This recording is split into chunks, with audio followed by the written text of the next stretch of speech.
graça e a paz do nosso Senhor Jesus Cristo esteja com todos vocês, amém?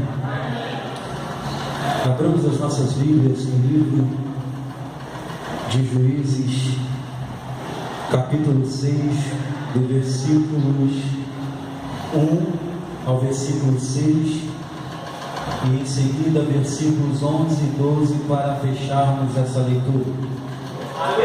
Livro de Juízes, capítulo 6, do versículo 1 ao versículo 6, e em seguida versículos 11 e 12, para nós fecharmos essa leitura.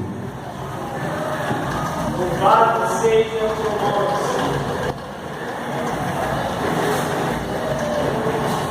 Bendito é o nosso Deus.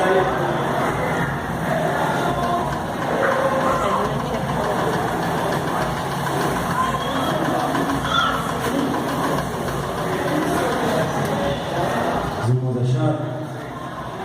Juízes, capítulo 6, do versículo 1 ao versículo 6, e em seguida versículo 11 e 12. Você que não tem Bíblia, fique perto de quem tenha, para que você possa acompanhar, para que você não saia daqui dizendo que não soube aonde que foi feito a leitura da mensagem dessa noite. Glória a Deus. Os irmãos acharam? Amém. Diz assim a palavra do Senhor: a opressão dos midianitas fizeram os filhos de Israel. Obrigado. Fizeram os filhos de Israel o que era mal perante o Senhor. Por isso o Senhor os entregou nas mãos dos midianitas por 7 anos, prevalecendo o domínio dos midianitas sobre Israel. Fizeram estes para si, por causa dos midianitas, as covas que estão nos montes, e as cavernas e as fortificações, porque cada vez que Israel semeava, os midianitas e os amalequitas, como também os povos do Oriente, subiam contra ele, e contra ele se acampavam, destruindo os produtos da terra, até a vizinhança de Gaza, e não deixavam Israel sustento algum, nem ovelhas, nem bois e nem jumentos, pois subiam com seus gados e tendas, e vinham como gafanhotos em tanta multidão, que não se podiam contar, nem a eles e nem aos seus camelos, e entregavam-na na terra para destruir. Assim Israel ficou muito debilitado com a presença dos midianitas. Então os filhos de Israel clamavam ao Senhor. Versículo 11 e o versículo 12, para nós fecharmos essa leitura. Então veio o anjo do Senhor e assentou-se debaixo do carvalho que está em Ofra, que pertencia a Joás, a Biezrita, e Gideão seu filho estava malhando o trigo no lagar, para o pôr a salvo dos midianitas. Então o anjo do Senhor lhe apareceu e lhe disse: o Senhor é contigo, homem valente. Diga comigo: o Senhor é contigo, homem valente. Mais uma vez: o Senhor é contigo, homem valente. Curva a sua cabeça, feche os seus olhos, em nome de Jesus. Oremos a Deus. Pai das luzes, eu te louvo, tu és o Pai de toda boa dádiva, tu és o dono de todo dom perfeito, assim como de muitas, inúmeras e outras vezes o fiz, tu faço agora, te pedindo da sabedoria quem fala, para que não venha falar nada de mim mesmo, mas tão somente aquilo que o Senhor quer falar, e não aquilo que nós queremos ouvir. aos meus amados irmãos que estarão ouvindo essa mensagem, meu Deus, que eles possam ouvir ligados no Teu Divino Espírito Santo. Assim eu te agradeço em nome de Jesus. Tomai assento, em nome de Jesus. Por gentileza, olhe para cá, olhe para mim, para que você possa entender nessa hora o que Deus quer tratar comigo, contigo, conosco. Toda a atenção é pouca, ela tem que ser redobrada. Queridos, o texto é um texto muito fácil de se assimilar e de se entender. Eu não vou pregar nada complexo e nem complicado aqui. Pelo contrário, a Bíblia, ela está diante de mim e de você, e a palavra de Deus a qual nós temos acesso, ela existe para aclarar os nossos entendimentos ou esclarecer muita coisa, aleluia, ao nosso entendimento, aumentando assim o nosso conhecimento na pessoa de Deus, na pessoa de Cristo e na pessoa do Divino Espírito Santo. Pois bem, o título dessa mensagem é este. O título da mensagem desta noite, deste culto, é tão somente este: não deixe de fazer o que você tem que fazer.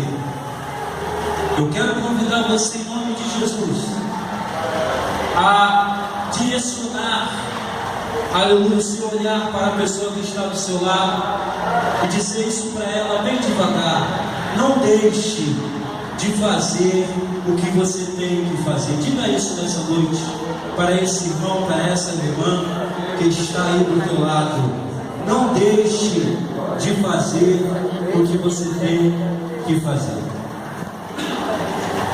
O texto bíblico dessa mensagem, o texto bíblico aonde essa mensagem está fundamentada, está alicerçada, se encontra no livro de Juízes, capítulo 6, do versículo 1 ao versículo 6, e depois segue no versículo 11 e o versículo 12.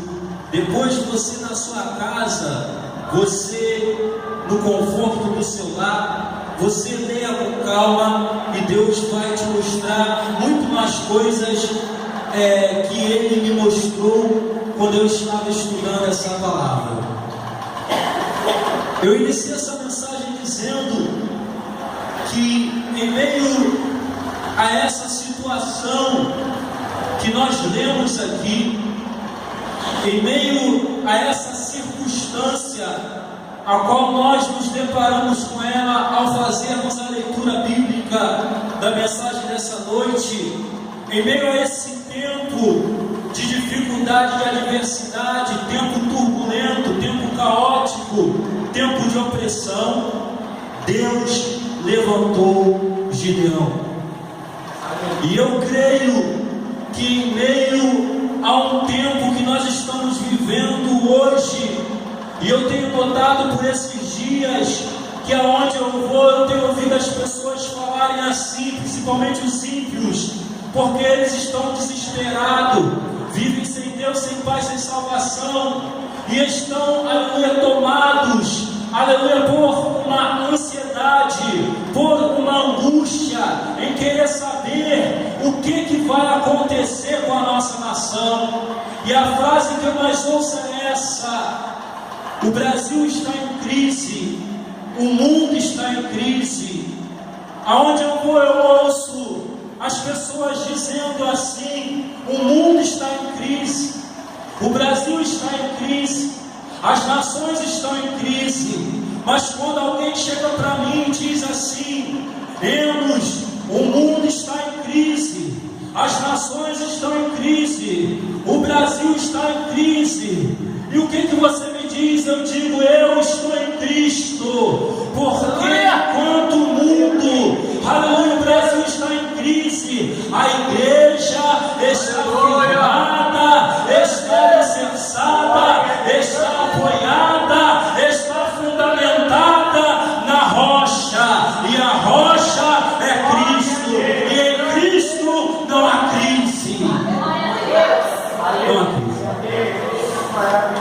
Deus levantou Gideão em meio a uma crise. E nessa noite eu, como ministro da palavra, profeta e porta-voz do Altíssimo, eu digo para você na abertura dessa mensagem: assim como Deus levantou Gideão para esse tempo aqui, que está registrado no livro de Juízes capítulo 6, Deus, aleluia, hoje no dia 7 do mês de outubro, no ano de 2015, que o Brasil, o mundo está em crise, Ele está te levantando para trazer a solução para essa terra. Não deixe de fazer o que você tem que fazer. Não deixe. Não deixe de destruir. Eu vou te passar da forma que Deus me deu hoje no trabalho. Não deixe de destruir o teu filho. Ele é rebelde. Talvez você vai falar isso para mim. Mas eu tenho vários motivos para não instruí-lo mais, não aconselhá-lo mais. Ele é rebelde, ela é rebelde. Aleluia, ele se afastou da igreja, ele se desviou, ele fez como nós lemos aqui. Israel fez o que era mal perante os olhos do Senhor, e o Senhor os entregou nas mãos dos midianitas por 7 anos. Assim é meu filho, Enos. Assim é minha filha. Não quer nada com Deus, não quer nada com Jesus, não quer nada com o Espírito Santo. Eu vou para a igreja chamar ela, não quer. Eu chamo meu marido, ele não quer. Não deixa de destruir ele, não deixa de chamar ele, não deixa de chamar ela, não deixa de orar por ele, não deixa de orar por ela, não deixa de fazer o que você tem que fazer. Vai fazendo, vai instruindo, vai pregando para quem tem que pregar, vai anunciando a palavra para quem tem que anunciar, vai orando por quem tem que orar. Aleluia, e entrega na mão de Deus, que no tempo certo você vai ver o resultado.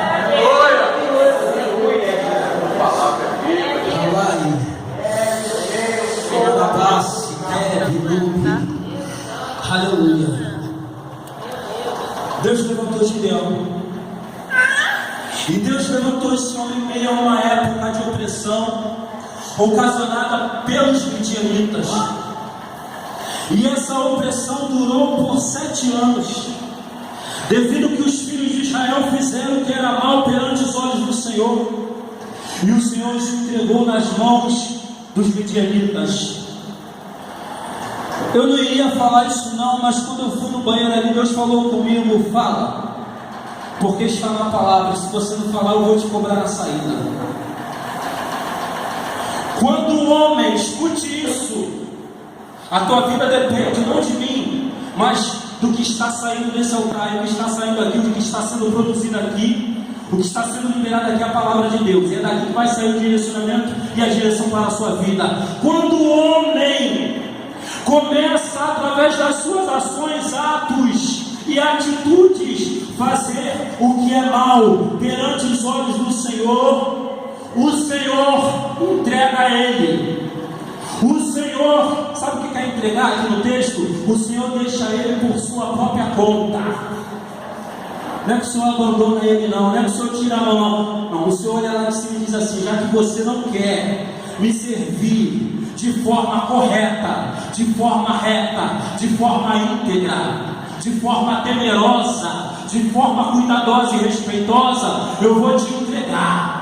Eu vou deixar você por sua própria conta e você vai correr o seu próprio risco. É nessa hora, meu amado, que os adversários que antes, quando você estava na presença de Deus, o Senhor estava ali falando: Satanás aqui não, diabo aqui não, midianita aqui não, filisteu aqui não, ele está fazendo a minha vontade.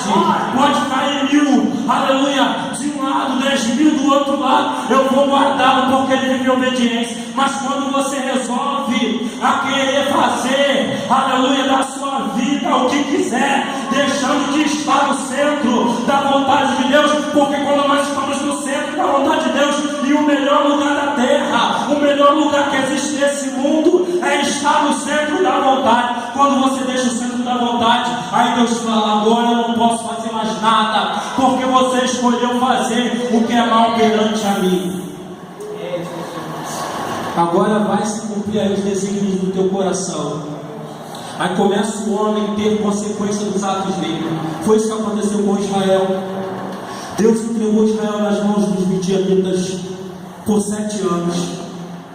E nessa época de opressão, Israel teve que fazer para si covas que ficavam nos montes, como também cavernas e fortificações, pois os midianitas unidos aos amalequitas, e essa união só foi possível devido a um acordo político que houve, ou uma aliança que houve entre essas nações. E essa aliança fazia com que esses povos unidos subissem como um acordo contra Israel, subissem assim ao território de Israel para pelejar contra Israel. E cada vez que Israel tentava semear, cada vez que Israel tentava produzir, por que Israel tentava semear? Pois Israel era um povo agrícola. E Israel, eles viviam, tiravam o seu sustento daquilo que a terra lhes dava ou produzia. Deixa eu te passar uma outra verdade aqui. Querido, entenda isso. Israel estava fazendo o que era mal diante dos olhos do Senhor. E mesmo assim, Israel, diz o texto, tentava semear, tentava produzir, tentava construir, tentava adquirir através do seu sustento resultado para a sua vida, tentava dar continuidade à sua história como povo, como nação, como homens e mulheres, moradores, cidadãos daquela nação. Israel tinha sonhos, Israel tinha perspectiva de vida, mesmo tendo feito algo mal diante dos olhos do Senhor, mesmo tendo se desviado, afastado de Deus. Israel tinha perspectiva de vida, tinha sonhos, porque o homem é provido de sonhos, o homem ele é feito de desafios. Quem é que tem desafios nessa vida? Projetos, planos e planejamentos. Mas agora, diz a palavra, que quando Israel tentava semear, quando Israel tentava produzir, os amalequitas unidos aos midianitas, através de um acordo político, vinha e destruía tudo. Sabe o que Deus está nos falando aqui nessa noite? Não adianta querer ver resultado, não adianta querer ser um conquistador, não adianta querer conquistar, ter grandes conquistas, se você se afastou de Deus. Está perdendo tempo. Irmão, entenda isso. Eu não vim aqui para ser profeta do caos, mas como porta-voz do céu eu tenho que falar a verdade. Se eu estou vivendo uma vida totalmente errada, fora da posição que Deus quer, não adianta, meu amado, eu querer prosperar, se eu antes não reparar o erro, não tirar aquilo que está danificado, não tirar aquilo que está ruim na minha vida. Eu vou tentar, eu vou sonhar, eu vou planejar, eu vou querer edificar, o adversário vai se levantar e vai vir e vai destruir tudo. Ou seja, vai ficar dando volta no deserto. Levanta sua mão aí, em nome de Jesus. Eu quero liberar uma semente do céu para você. Quando eu falo semente do céu, é uma palavra que vem lá da glória. Os teus sonhos só irão para frente se você permanecer na presença, permanecer na palavra, ter ouvido a voz de Deus, estar atento à voz de Deus, ouvir a palavra de Deus, obedecer a palavra de Deus. Aí os teus sonhos irão se realizar, a sua família vai permanecer firme, vai permanecer de pé. Aleluia, o teu celeiro será abençoado, a sua despensa nunca ficará vazia, a tua vida vai prosperar, você irá doravante, você vai à frente, você vai seguir em frente, nada vai te parar, porque você vai estar firmado na palavra, e quem está firmado na palavra, ele não é parado por vento, nem vendaval, e nem por nenhuma circunstância. Pelo contrário, quando você está na palavra, firmado nela, alicerçado nela, Deus vai contigo, Deus vai contigo, Deus vai contigo, e Ele vai na tua frente, e Ele vai na tua retaguarda, Ele vai atrás de você. Quando você pensa em parar, Ele diz: não para não, eu vou te dar impulso, eu vou te dar impulso, você vai chegar lá.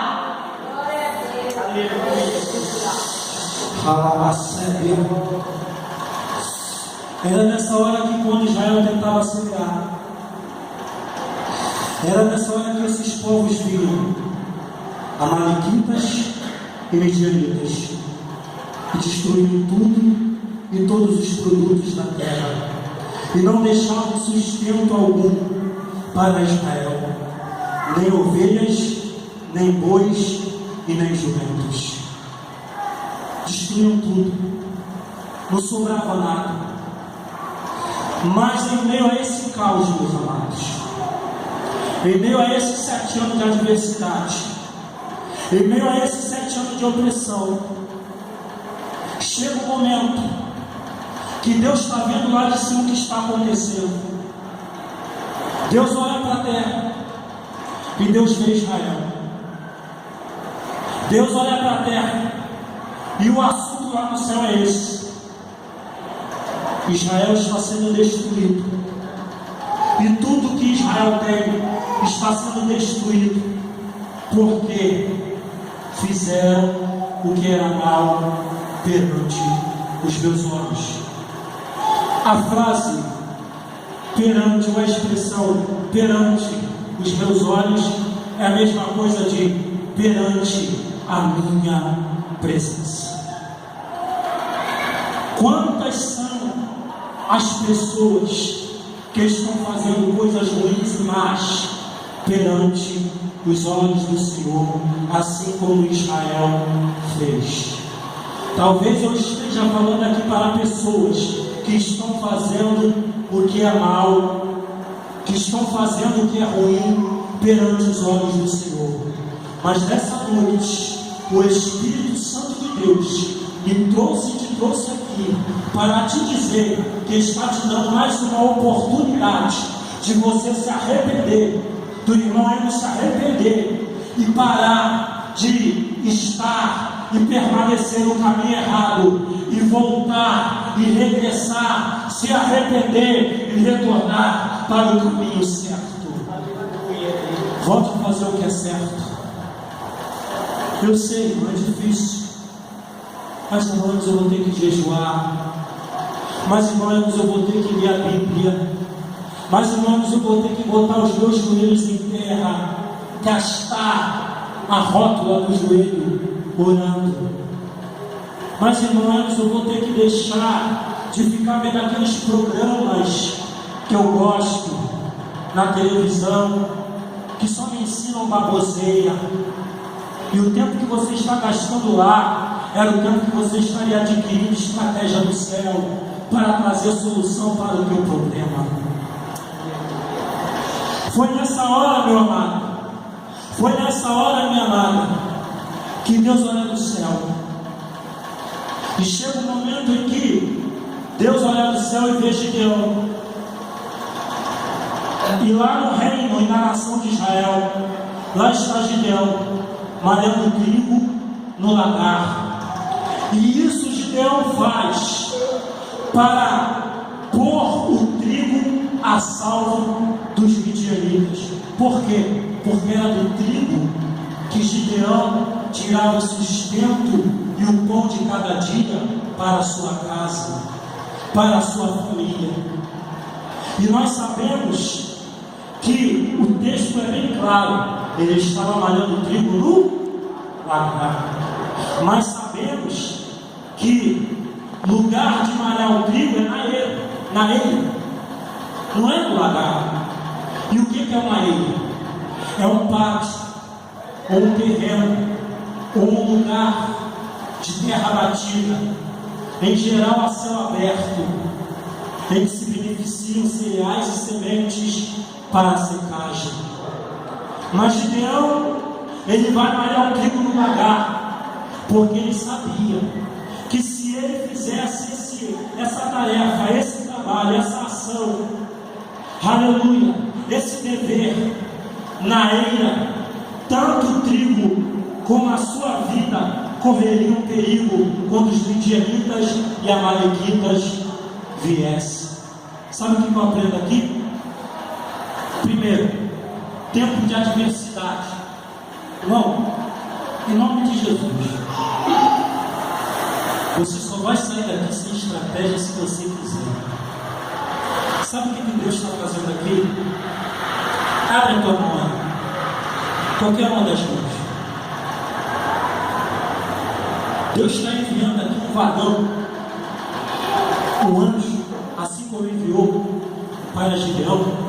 Só que esse anjo que Deus está enviando aqui, ele está incumbido de colocar na tua mão a estratégia para essa circunstância, para esse problema, para essa enfermidade, para essa situação que está instalada e estacionada na tua vida. O tempo de opressão aqui foi 7 anos. Só Deus e você sabe quanto tempo você está passando por esse problema. Tem gente aqui que está passando por um problema que vai além dos 7 anos de opressão dos midianitas. Está 10 anos na casa do Senhor com um problema. E Deus está colocando na tua mão. Deus fez questão hoje de abrir os céus. Meu anjo, desce lá, coloca na mão dela as sementes do céu. E dentro dessa semente vai uma estratégia. E dentro dessa estratégia está a cura para a enfermidade dele. Está a solução para o problema dela. Está a solução, o entendimento que ela vai usar para saber lidar com aquele marido que ela quer ganhar para Jesus. E não consegue. Louvado seja teu nome, Pai. Dentro dessa semente está a cura para o câncer. Glória a Deus. Dentro dessa semente está a cura para as drogas que está alojada na vida do teu filho, fazendo ele permanecer no tráfico. Sabe o que eu aprendo aqui? Tempo de adversidade. Lá está Gideão, meu pastor Valmir, Almir. Eu esqueço o nome dele. Eu guardo os nomes, mas esqueço o nome. Aleluia. Lá está Gideão, pastor. Trabalhando, comprometido, compromissado, aleluia, com uma responsabilidade, com uma incumbência, aleluia, querido, aleluia, não diz o texto, eu vou falar, irmão Enos Vieira falando, Israel era uma nação numerosa, nos dias de Moisés então, era muito numerosa, imagina aqui nessa passagem no capítulo 6, era muito numerosa também, continuava sendo numerosa. Irmão, Deus poderia ter aparecido para qualquer morador, para qualquer, aleluia, cidadão, aleluia, que havia, aleluia, na nação de Israel. Só que Deus não aparece para qualquer um. Olha o detalhe da palavra. Deus apareceu em meio a inúmeros, ou a inúmeras pessoas que havia, aleluia, Israel, em meio a tantas, aleluia, pessoas, em meio a uma quantidade imensa de homens e mulheres e crianças, Deus aparece para uma pessoa. Deus apareceu para Gideão. Você sabia? Aleluia, não está no texto, é outra semente do céu que eu vou colocar na tua mão com a ajuda do Espírito Santo, que para Deus aparecer, e Ele aparece, e Ele se manifesta em forma de um anjo.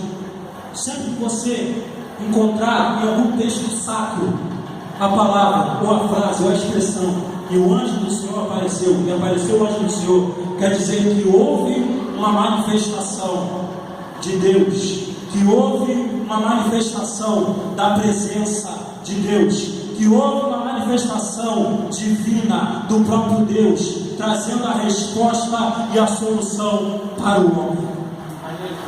Não é nada além do que isso, porque tem gente que adora idolatrar anjo, e nós não estamos aqui para glorificar anjo, nós estamos aqui para adorar ao único que é digno de ser adorado, e que nessa hora, enquanto você está aqui louvando e cultuando a Ele, Ele está lá sentado no alto e sublime trono, estendendo a a mão para a sua vida e dizendo: vou eu salvar, vou eu proteger, vou eu trazer o refrigério, vou eu trazer a solução, vou eu enviar a minha presença. Ela não vai sair dali, ele não vai sair dali da mesma forma e maneira que entrou, mas antes sairá cheio da minha presença. Então levanta a tua mão para o céu e recebe um pouco aí da presença de Deus.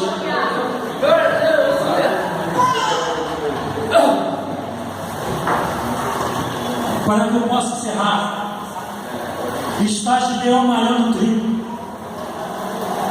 Deus quer aparecer. Você pensa que Deus não queria aparecer? Deus queria aparecer. Mas existem critérios para Deus aparecer. Existem critérios para Deus enviar o seu anjo. Existem critérios para Deus manifestar a sua presença. Antes de Deus aparecer para Gideão, Deus está observando o comportamento, a atitude, a vida de Gideão. Tem gente que está aqui e está falando assim: Deus, eu tenho te orado, Deus, eu tenho te buscado, Deus, toda quarta-feira eu estou lá, todo domingo eu estou lá, todo dia de culto eu estou lá, e a resposta não vem, e o Senhor não aparece, e o Senhor não manifesta. Aí Deus manda te dizer o seguinte: sabe por que a vitória ainda não chegou? Sabe por que eu ainda não me apresentei, não me revelei, não me manifestei?